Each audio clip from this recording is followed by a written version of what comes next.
mohon maaf ya, dalam Islam sendiri itu Tuhan Allah itu berbeda dengan makhluk gitu. Itu yang membuat akal saya mempertahankan keislaman saya. Masya Allah. Bismillahirrahmanirrahim. Ya ayyuhalladzina amanu udkhulu fis silmi kaffah.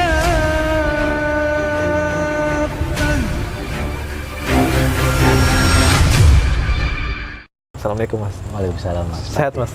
Masya Allah. Senang banget bisa jumpa nih sama Mas Yosef nih. Kita udah ada tadi ada drama dikit ya, jalan-jalan segala macam ya. Nah, tapi izin Mas ya untuk membuat kisahnya di sini nih. Menarik sekali sebenarnya sahabat Ngaji Cerdas karena Mas Yosef ini pokoknya nanti rahasia ya. Nanti biar Mas Yosef sendiri yang jelaskan gimana.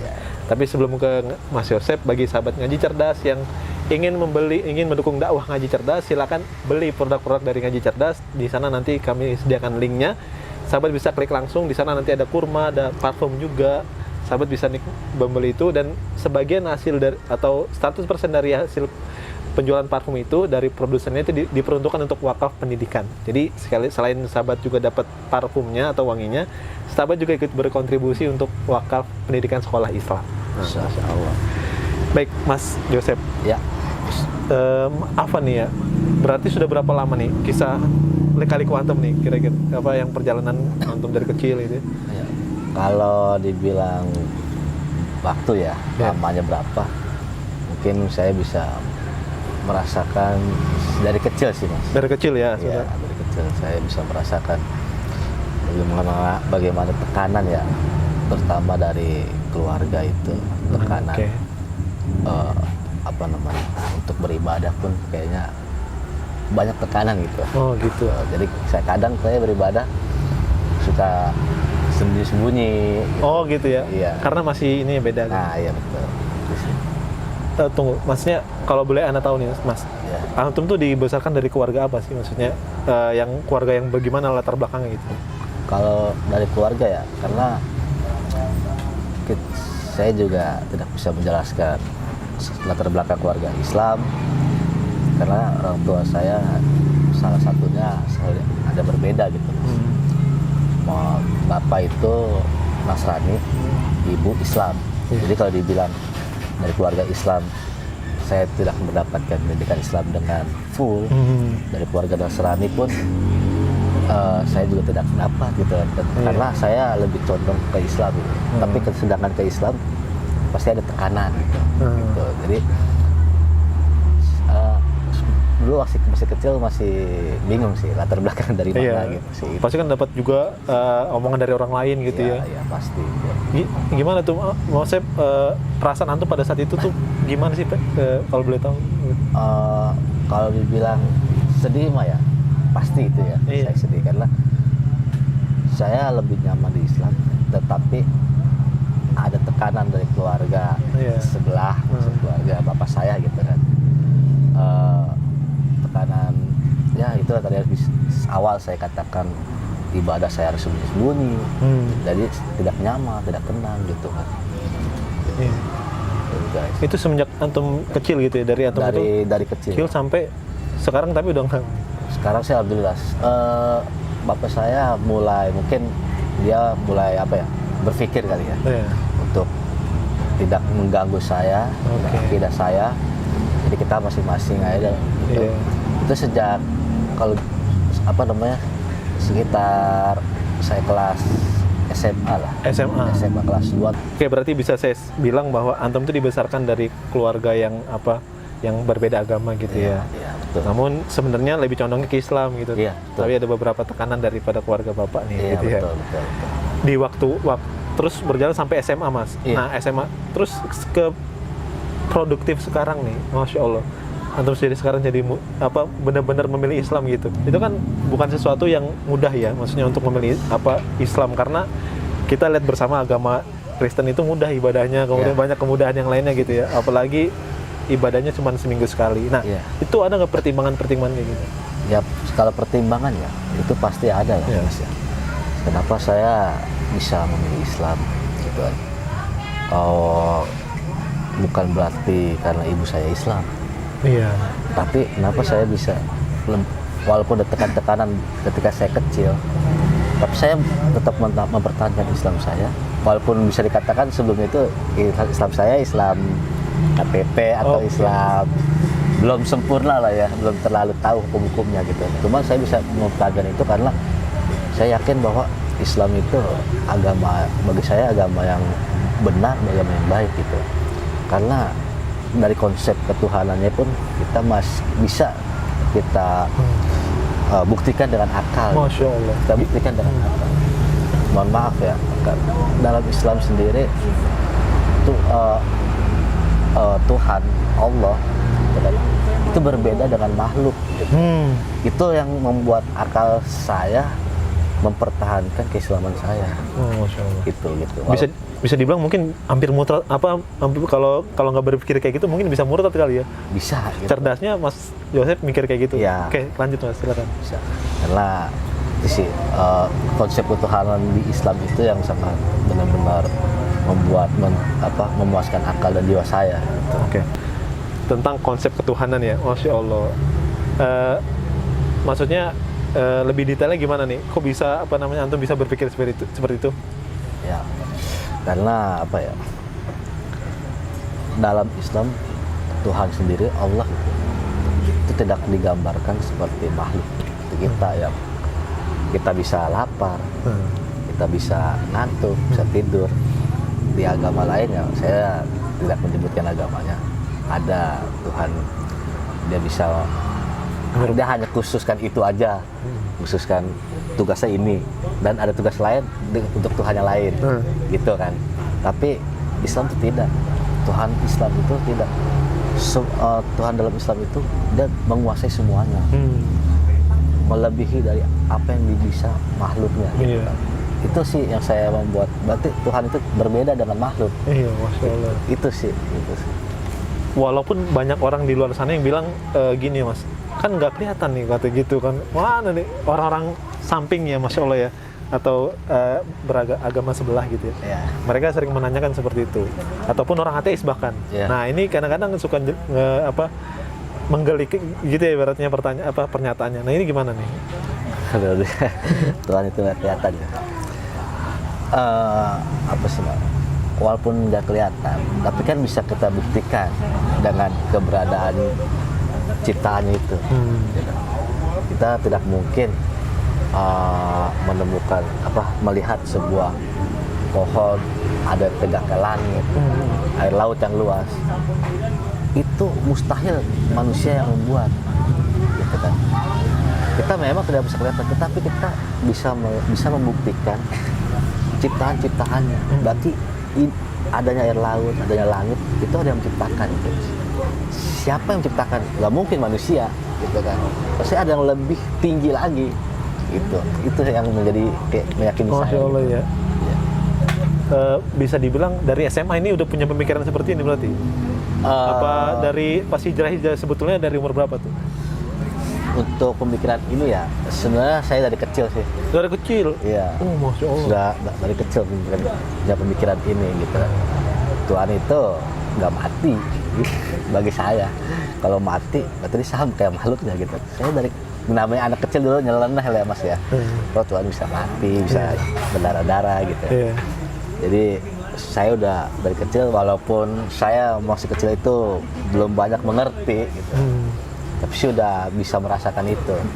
Terus ditambah setelah saya hijrah itu ya, saya mengenal Islam lebih dalam.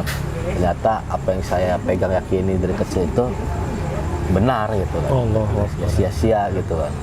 Ya mungkin itu salah satu pertolongan Allah melindungi saya gitu, menjaga saya. Saya bersyukur juga sih. Masya Allah ya. Masya Allah. Tapi mohon maaf nih Mas. Ya. Berarti keluarga sampai sekarang masih begitu apa udah ada yang mualaf juga atau gimana? Masih begitu sih. Masih, berarti ayah masih Ya. ini Kristennya, ibu masih ini. Iya. Ya, tapi itulah mungkin ya karena kalau nggak punya pemahaman Islamnya jadi Ya, betul. karena ada juga yang lagi viral sekarang ini Mas, ada juga orang nikah beda agama gitu. Iya. Nah itu gimana nih tanggapan Mas? Selaku korban ya, maksudnya selaku anak gitu daripada gitu. saya juga tidak bisa menjudge bahwa Iya sih, benar ya. orang tua saya salah atau enggak ya. Iya. Mungkin salah orang tua saya yang salah satu orang tua saya yang Islam, mungkin beliau belum memahami Islam gitu. Seperti masyarakat umumnya di Indonesia khususnya ya, belum memahami Islam. Jadi dulu mungkin bagi beliau itu menikah berbeda agama biasa aja gitu. Tapi alhamdulillah ketika saya bisa memahami, dia bisa mengerti sedikit gitu kan. Ditambah dari pengalaman beliau menikah dengan seorang yang non itu ternyata begini ya gitu kan. Ya, mungkin beliau bisa berpikir sendiri. Iya. Dan untuk orang-orang sekarang yang menikah dengan berbeda agama sepertinya menjadi Hal yang lumrah gitu. lumrah, menjadi tren gitu. Iya. Itu apa ya? Bagi saya memangnya tidak bisa gitu mencari yang seakidah gitu. Karena kita kan menikah itu tidak melihat pada mewahnya hari itu, tapi kedepannya pasti banyak rintangan-rintangan.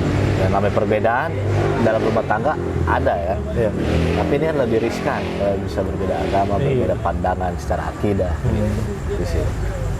Masya Allah ya. Baik, Mas.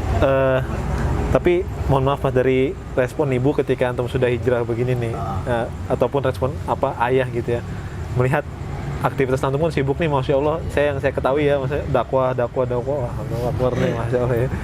Itu bagaimana tuh respon beliau gitu? Kalau respon ibu saya, beliau bersyukur sih, alhamdulillah. Beliau mengatakan bahwa walaupun dirinya udah banyak dosa karena kesalahan sebelumnya, dan beliau mengharapkan saya menjalankan Islam dengan benar, mendakwakan Islam menjadi kunci pertolongan beliau nanti ketika di yaumil akhir gitu lah. Masih berharap saya. Jadi mungkin insya Allah saya juga menjadi wasilah untuk syafaat untuk beliau. Saya sih tidak bisa menyalahkan orang tua ya. Paling saya hanya bisa mendoakan orang tua saya, dan juga saya menjadi wasilah untuk syafaat orang tua, dan juga menjadi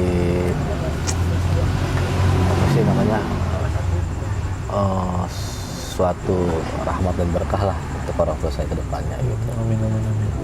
Kalau dari ayah gimana nih? Kalau dari ayah sih, tuh respon ayah ya, setelah saya SMA waktu itu, beliau mungkin udah berpikir ya, karena udah cukup umur gitu kan, percuma menghadang-hadang saya gitu kan secara ibadah. Jadi beliau sudahlah, kita mungkin bisa menjalankan akidah kita masing-masing gitu. Dan apalagi ditambah saya sudah hijrah, sudah mengenal Islam lebih dalam, udah beliau sih nggak ada masalah gitu. Yang penting kalau bagi saya, terlepas orang tua saya salah atau benar atau tidak, bagi saya itu memandang orang tua, saya harus beradab pada orang tua gitu, walaupun berbeda akidah ya. Karena Allah pun dan Rasulnya memerintahkan kita, walaupun orang tua kita berbeda, Allah dan Rasul memerintahkan kita untuk menghormati mereka dalam hal dunia gitu kan, beradab. Tapi ketika mereka memerintahkan kita untuk menyekutukan Allah, kita tolak. Tapi dalam hal dunia kita wajib menghormati gitu. Itu salah satu indahnya Islam tuh di situ. Masya Allah. Indahnya saya benar-benar gitu kan. Saya berpikir orang tua saya akidahnya beda, apakah saya harus benci? Udah kafir gitu tuh. Iya, gitu. Kayak nggak perlu beradab lah, nggak perlu menghormati lah gitu. Ternyata di Islam tidak diajarkan seperti itu ya. Walaupun berbeda akidah, di Islam itu justru kita diajarkan untuk menghormati orang tua. Mungkin salah satu dakwah kita kepada orang tua, walaupun secara lisan kita tidak berani, takut gimana gitu ya, namanya menghadapi orang tua ya. Dengan cara sikap dan perilaku kita mencerminkan keislaman kita, itu insya Allah bisa menjadi wasilah hidayah bagi mereka, untuk mereka. Misalkan contoh ya, ini dulu anak saya begini-begini, ternyata kok dia santun banget sama orang tua sekarang. Apa sih dipelajari? Ternyata Islam. Mungkin aja dari situ orang tua saya pribadi mendapat hidayah di situ. Amin, amin, ya Allah. Amin. Karena banyak sih pas orang tua yang tadinya berbeda akidah,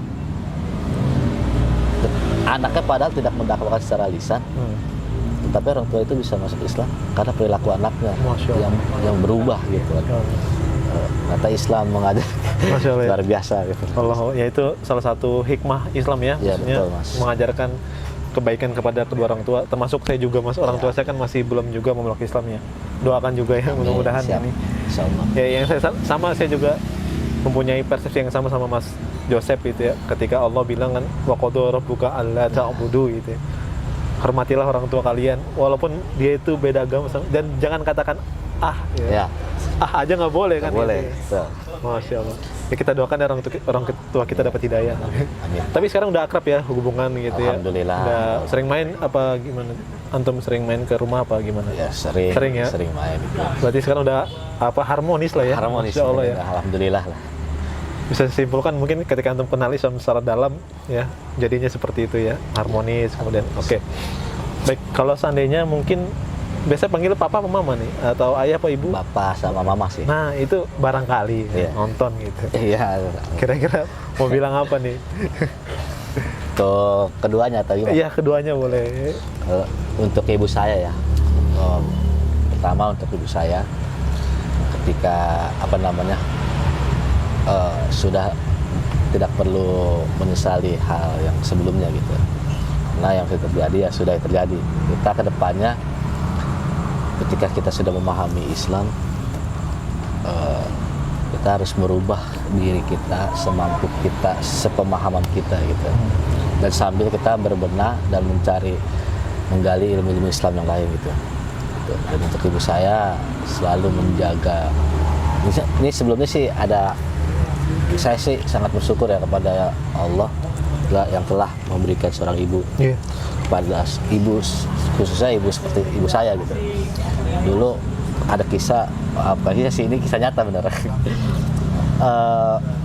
Saya sempat ingin dibaptis. Oh. Saya sempat dibaptis sama keluarga bapak ya. Cuma ibu saya mempertahankan. Oh. Ibu saya mempertahankan dengan jiwa dan raga lah, apa bisa dikatakan seperti itu. Masya Allah. Hingga sampai akhirnya tidak jadi itu dibaptis. Jadi walaupun sebelumnya ibu saya melakukan hal yang keliru gitu kan, menikah dengan non muslim, tapi saya cukup bersyukur gitu. Ternyata ibu saya masih punya giroh akidah Islamnya gitu kan, dengan menyelamatkan saya khususnya. Saya alhamdulillah sekali. Mungkin kalau misalnya ibu saya tidak kuat, walau alam saya bisa bertemu dengan Mas Pati dengan obrolan. Ini kita nggak bakal ketemu gini. Iya, obrolan. Nah, cerdas ini ya. Gitu sih. Tetap saya alhamdulillah kepada ibu saya, dan khusus ibu saya selalu menjalankan perintah-perintah agama dan selalu beristighfar lah kepada Allah. Iya, iya. Karena kita tidak lepas lah dari sebuah permasalahan, tetapi jangan memandang permasalahan itu lebih besar, karena kita punya Allah yang besar. Masya Allah. Gitu ya. Dan untuk bapak saya alhamdulillah juga bersyukur punya seorang ayah seperti beliau yang walaupun berbeda akidah, tapi beliau sampai saya besar saat ini, beliau tidak melalaikan kewajiban dia untuk menafkahi keluarga gitu, nafkahi saya, mensekolahkan saya gitu. Saya bersyukur itu, dan semoga aja Allah memberikan hidayah pada bapak saya. Amin. Khususnya agar dapat dipertemukan dengan Islam, diperpanjangkan umurnya, agar dapat menjalankan betapa manisnya Islam terdakwa manisnya ketika menjalankan ibadah dalam Islam. Masya Allah. Semoga sampai ke hati-hati orang tua antum. Amin, amin.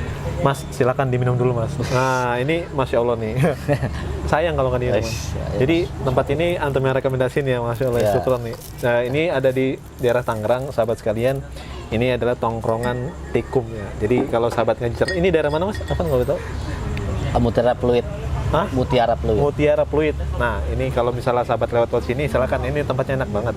Dan kopinya juga enak Mas. Udah diminum Oh belum? iya, saya Mas Fatih Syabar. Oke, thank you. Bismillah. Ini tuh. Iya. Kalau saya yang panas ya. Iya.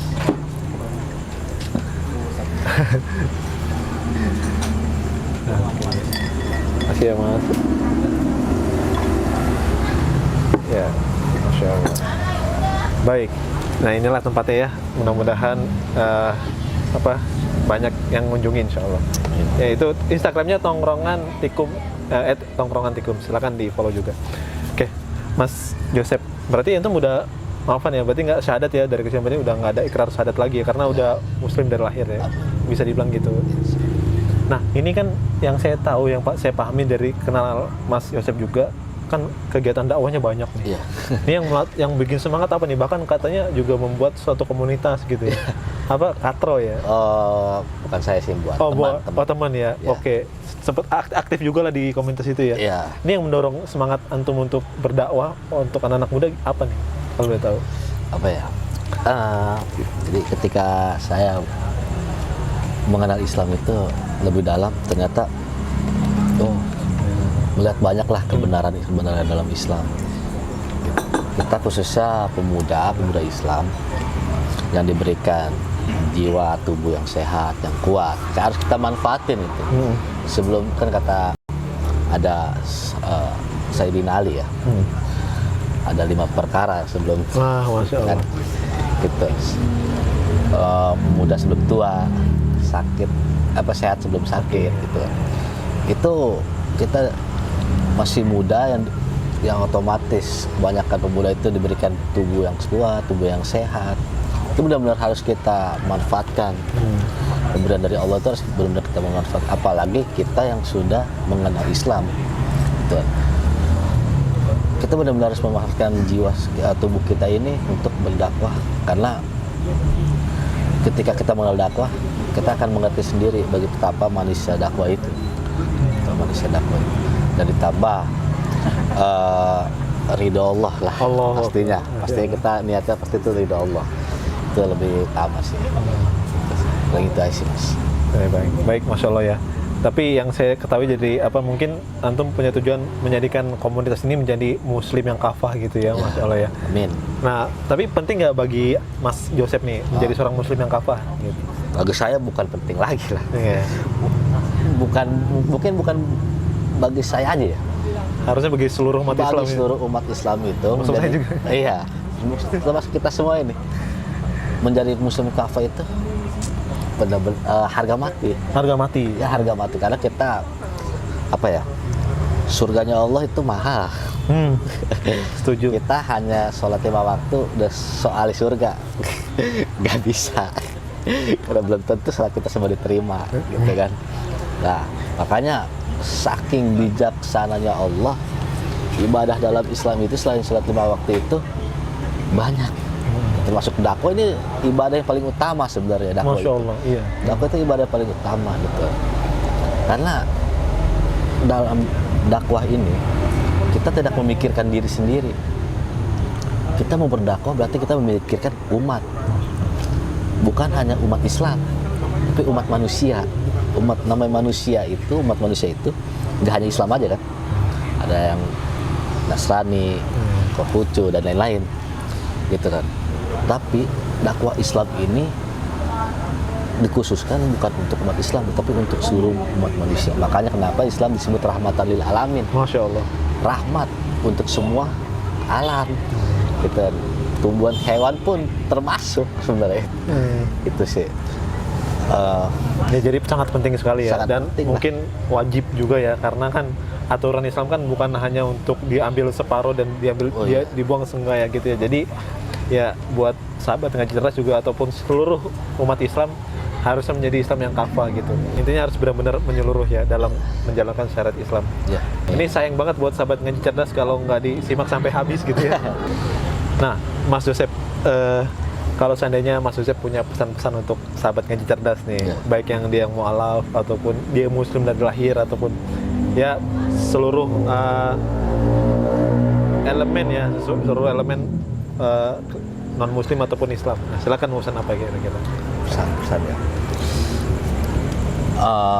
Khusus untuk yang sudah mendapatkan rezeki nikmat yang tiada tara ya, yaitu Islam, kita harus jaga dengan baik, benar-benar harus jaga dengan baik, karena tidak semua manusia mendapatkan rezeki luar biasa Islam, gitu kan?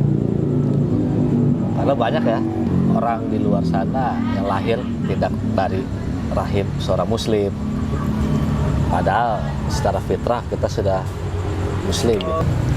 Untuk sahabat-sahabat saya yang di luar sana, khususnya yang Islam ya, sudah berislam, ini apa, keislaman kita harus dijaga dengan benar, dengan baik, karena tidak semua rezeki manusia yang mendapatkan keislaman itu, tidak semua manusia ya yang mendapatkan rezeki ini. Makanya kita harus menjaga dengan selalu mengkaji-kaji ilmu Islam. Dimanapun itu mengkaji ilmu Islam, kita harus ibaratnya harus sebagai pemuda itu harus haus lah akan ilmu Islam. Dan juga kita sebagai pemuda jangan pernah lepas dari namanya kajian, yang namanya jamaah gitu. Karena banyak ya orang yang sudah berislam tetapi tidak menjaga Islamnya dengan baik, gitu. Sehingga terjerumuslah ke dalam hal kemaksiatan, gitu. Jadi kita sebagai pemuda kita harus benar-benar bisa dikatakan benar-benar haus akan ilmu Islam dan selalu terus mempererat dengan teman-teman kita yang sudah hijrah gitu kan. Sudah hijrah, karena keberadaan kita di jamaah ini kita sangat penting gitu kan. Karena kita ketika ada ya, saya mengutip dari hadis Rasul itu, ada sahabat yang berkata pada Rasul ketika dekat dengan Rasul itu, giroh kita tuh kayaknya gimana gitu, memuncak gitu. Tapi ketika kita pulang di rumah langsung down lagi gitu. Makanya tadi pentingnya ilmu ya, ilmu, kita terus haus akan ilmu dan selalu menjaga jamaah gitu. Karena futur itu sangat mudah ya, kita sendiri aja bisa futur. Itu sih Mas. Dan untuk teman-teman saya yang muslim, mualaf ya, ataupun ya yang mualaf, teman saya yang mualaf itu ya, yang paling penting itu adalah kita terus mengkaji Islam juga sih, terus mengkaji Islam dimanapun, karena akal kita, pemahaman kita akan mengasah diri kita ketika kita memahami semua hukum-hukum Islam, syariat-syariat Islam, sehingga akal kita bisa melihat kebenaran dalam Islam. Itu sih. Masya Allah. Baik, Mas Joseph, syukron jazakallah, tadi nasihatnya sangat luar biasa ya. Syukron. Jadi poinnya sahabat ngecerdas bahwa Mas Joseph ini dibesarkan dari keluarga yang mungkin dua ya agamanya, tapi karena Mas Joseph ini berpikir ketika sudah besar akhirnya memutuskan untuk bertahan di dalam Islam itu ya. Oke. Dan tadi juga kita lihat ya, Mas Joseph sekarang sudah aktif di kegiatan dakwah, kemudian juga banyak komunitasnya gitu ya. Mudah-mudahan Allah istiqomahkan Mas Joseph ya. Dan Allah mudahkan selalu dakwahnya insyaallah. Nah, mungkin itu sahabat ngaji cerdas dari kami gitu ya. Mungkin juga dari Mas Joseph juga ya. Mudah-mudahan dari Mas Joseph dan kami ada manfaatnya video ini. Kalau ada manfaatnya silakan dibagikan sebanyak-banyaknya link ini. Semoga bisa menjadi juga amal jariah untuk sahabat ngaji cerdas. Itu saja mungkin. Barakallahu fikum. Wassalamualaikum warahmatullahi wabarakatuh. Waalaikumsalam. Syukur mas. Ya, Makasih nih jazakallah. mas. Iya. Aduh. Aduh, Afan nih